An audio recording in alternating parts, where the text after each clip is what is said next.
Well, today is Wednesday. It's the day Mikel Arteta is going to come out and really reveal to us whether Gabriel Jesus is traveling to Portugal with Arsenal to play against Sporting Lisbon or not. But all that and more has been thrown into the light by a certain reporter of the Sun known as Jordan Davies, and I'm going to give you the reason as to why I'm really so much giving this guy a lot of credit, because the Sun looks like they are having a fly on the walls of Arsenal to know what is taking place there. And obviously some huge updates from Jorginho about Gabriel Jesus, and obviously Gabriel Jesus himself trying to give us some update about the medical check he has done today at London Conley. Rokani David is my name. Rokani Media Football is a YouTube channel. Smash the like button, comment and share. If at all you're watching us for the very first time, guys, endeavor to go into the lower right bottom corner, smash the black button that has the word subscribe, smashing it, hit the notification bell.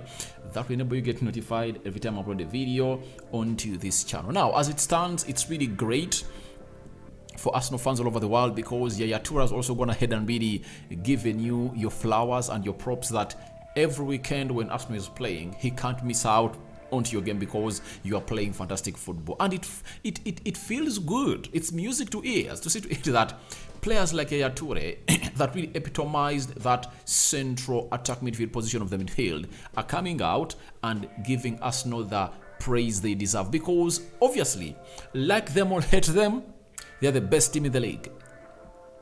You get? They are the best team in the league. And lastly, Mikel Arteta has gone ahead to give us, they've given us an update on Mikel Arteta's plan for Emile Smith Rowe, his ideal position that he plans to put him in and really transform him into the prospect that all of us will really thought he was going to be before he really got injuries that have gone ahead to really distract his season at Arsenal. Guys, a lot to talk about, and I think let's kickstart it off like this. Now, the Sun has some update about Gabriel Jesus, the number 9 of Arsenal, that Gabriel Jesus is expected to travel to Portugal with the Arsenal squad for their Europa League match with Sporting. However, it is very unlikely it's very unlikely he will be involved with his comeback set for after the international break. Now, why the Sun?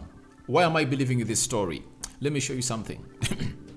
You know, when a media outlet drops an exclusive about a player, you have to go all out and really commend it and really give it the necessary credit they deserve. Do you remember this day? It was on the 28th of June 2022. Gabriel Jesus arrived in London to undergo his medical at London Conley, and the Sun were the ones responsible to take these photos. You can't get me a photo of Jesus arriving at London Conley to undergo his medical when it doesn't have the logo of the Sun, meaning that the Sun are really having some insiders in there that we told them we are giving an exclusive for these photos. That's how Gabriel Jesus, the man you're talking about, arrived at Arsenal, and the Sun were responsible for taking these photos. This is Gabriel Jesus hugging Edu Gaspar. All right, look at the logo. Do you see the logo of the Sun? It's there, meaning that I'm having high respect for the Sun, and that's why I've gone ahead to do this story. I wouldn't have done it.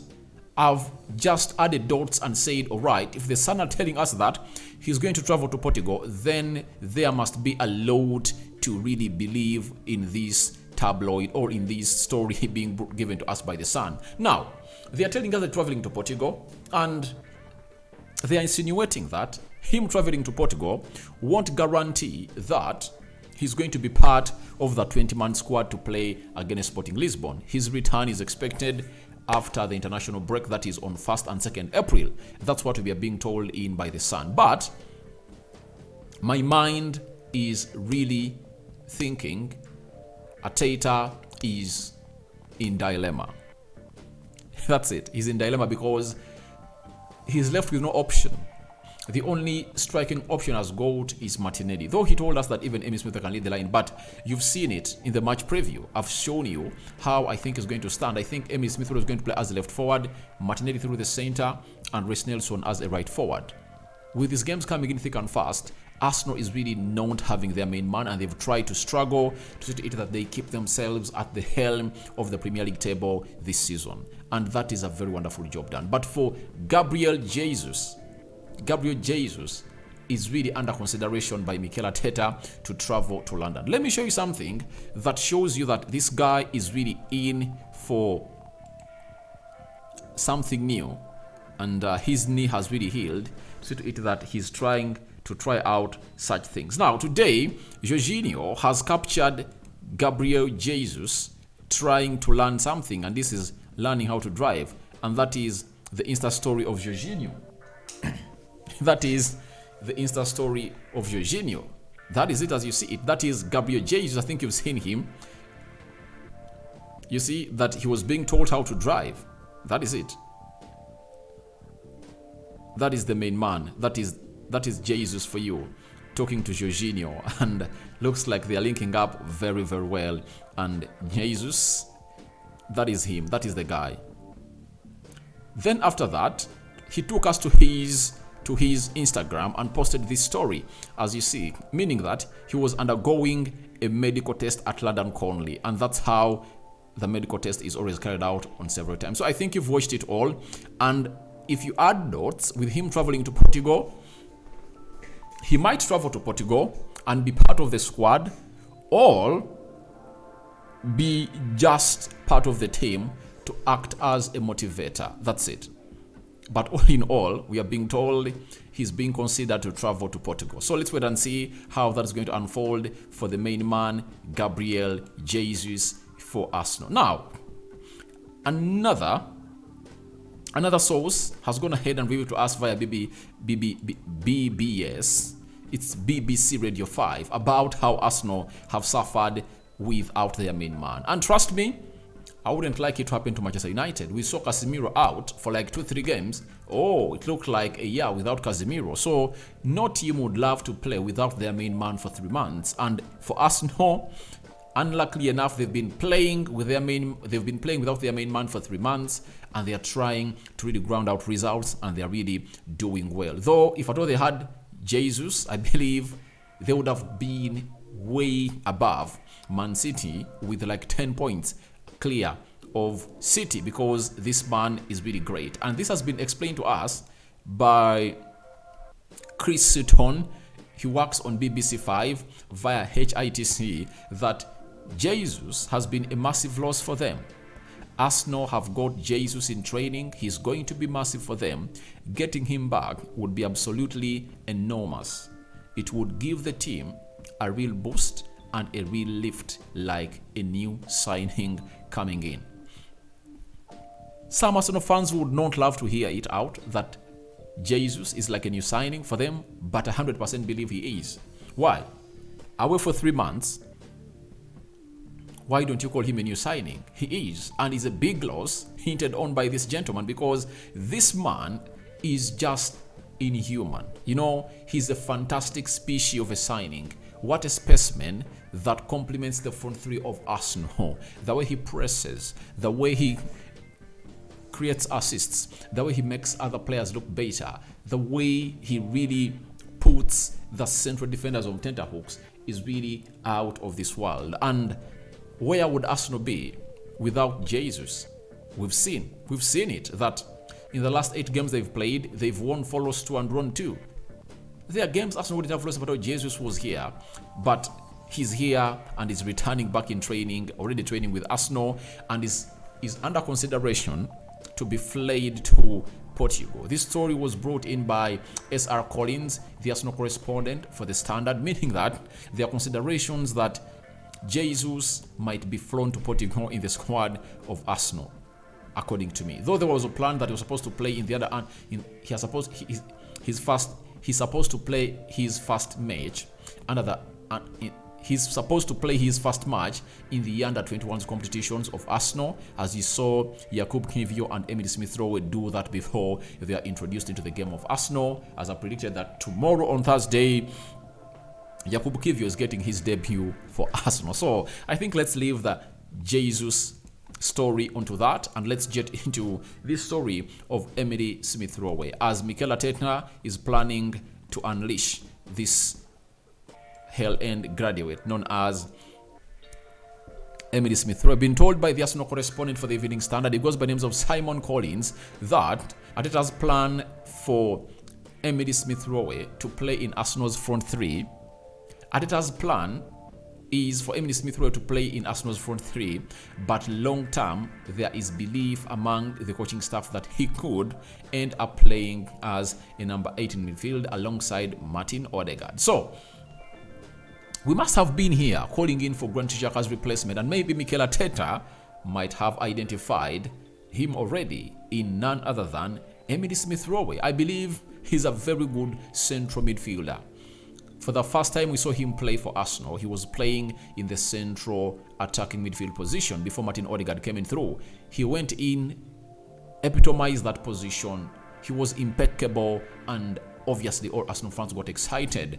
But when Odegaard came in through on loan, he was pushed aside to play as a left attacking midfielder, and by that time Martinelli was nowhere near the starting team of Arsenal. So it shows you how things change after a long while. But for the meantime, Arteta is planning to play him in the front three as a left attacking forward, as we expect him to start in that position while Arsenal is playing away in Portugal. That's it. But later he sees him as a backup or a replacement for Granit Xhaka. Why? He's a fighter. His physical attributes are really great. He's press resistant. I think he is a better passer of the ball going forward than Granit Xhaka. One thing I doubt about him are his defensive skills. That's it. Blocking, making checkmates, interceptions, grand duels, aerial duels. That is it. But for pressing, he's okay.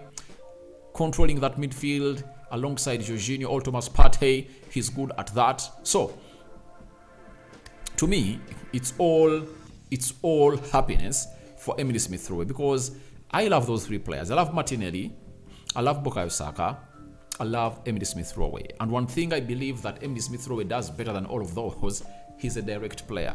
None of those is as direct as Emile Smith Rowe. Martinelli tries to do that, but is not efficiently direct. Emile Smith Rowe is efficiently direct. And none of those, trust me, if they are to spend the entire season fit, can score or can outscore that guy, Emile Smith Rowe. Trust me, Arsenal is left with like 12 games to play, but if he keeps himself fit until the end of the season, you might find him hitting a double digit of goals. That's it. None of those three has a better eye for goal than Emile Smith Rowe, and that's why I think Arteta has a plan to initiate him as a number 8 alongside Martin Odegaard, Thomas Partey or Jorginho, and he comes in the Xhaka position. Why? If he's playing centrally, when Thomas Partey or Jorginho is playing behind him, he will have a lot of liberty to approach the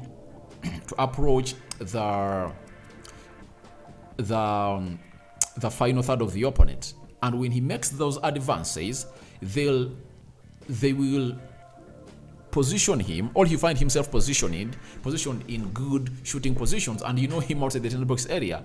No Arsenal player has a better shot at goal than Emile Smith Rowe outside the 10 yards box area of the opponent. He has those colors, he has those shots, and he's really magnificent. I love the boy. So let's wait and see when Mikel Arteta is going to unleash the new plan of Emile Smith Rowe. Is it going to be in Portugal on Thursday? Let's wait and see how everything is going to pan out for this month. Now, lastly, as we close this video, Yaya Toure, you know him very well. He's one of those central midfielders I've seen play the game of football at Man City, Barcelona, and very many other teams. Yaya Toure is one of those Africans that we are proud of. When he was playing in that midfield, he epitomized it. He just gave it, he just had a name. Like Yaya Toure was the other name for the word midfield, or was the meaning of the word midfield.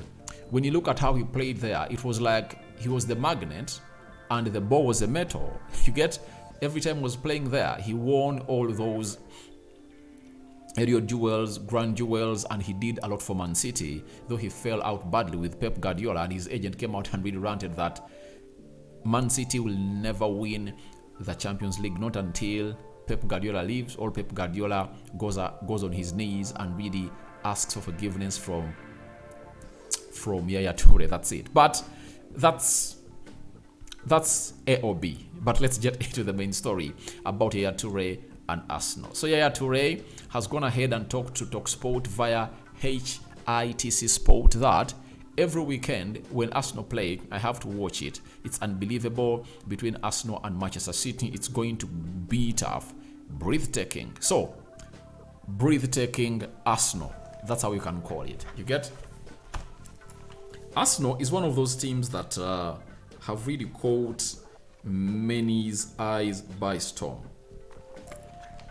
You can't downplay their efforts. And when you look at Gary Neville coming out on several occasions saying that Arsenal is going to crumble, Arsenal will bottle this title race. I sit down and say, maybe he just doesn't want to bless them with what everyone is wishing them to take. And in this game of journalism, you know that you want to be unique. The more you're unique, the more you are going to make a lot of noise and a lot of people are going to talk about you.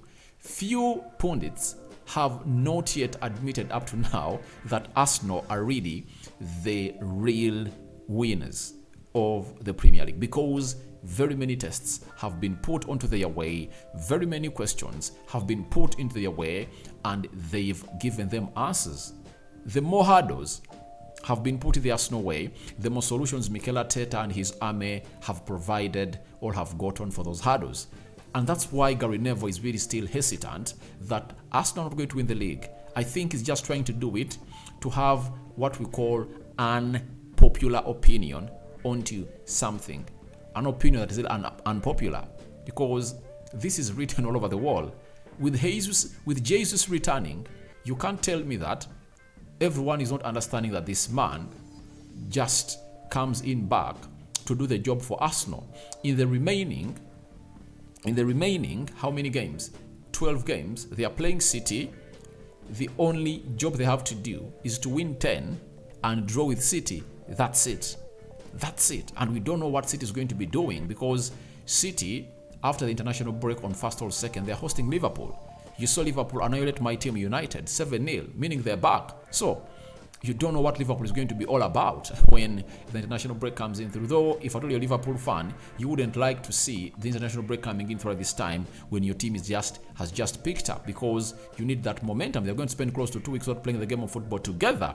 But that won't stop them to go in and really stop City. You know, Arsenal will be playing, is it because they are playing Crystal Palace, Fulham, and I think Arsenal have a chance to go 8 points clear if at all they win against Crystal Palace, because Man City will be playing Bristol City in the FA Cup. So we might return, hear me out. We might return from the international break when Arsenal is 8 points clear ahead of what? Ahead of City. And as City will be playing Liverpool, Arsenal will be playing Leeds at Emirates. Imagine that game on the 1st of April, Arsenal playing Leeds and City are playing Liverpool. But after Arsenal playing Leeds, they'll be playing Liverpool next. So, meaning that if Liverpool happens to hold a draw with City, Arsenal might go even 10 points clear. You get? So, to me, I see lots of things unfolding before the international break and in the first 2 weeks after the international break. So guys, what are your thoughts about Jesus traveling to Lisbon boost? What are your thoughts about it? And the new plan that Mikel Arteta has for Emile Smith Rowe of playing him in the Granit Xhaka position. Do you support him or not? And Yaya Toure is saying that's going to be a very huge battle or tough between Arsenal and Man City, but he enjoys watching Arsenal play the beautiful game of football. Rokani David is my name. Don't forget to subscribe. I cover you all in the precious blood of Jesus Christ. Guys, I sign out. See you later, as tomorrow Mikel Arteta is going to do, I think, the presser early enough, and I'm going to come in here and tell you what he's going to hate to say into that press conference. I sign out for now. See you later, my mates.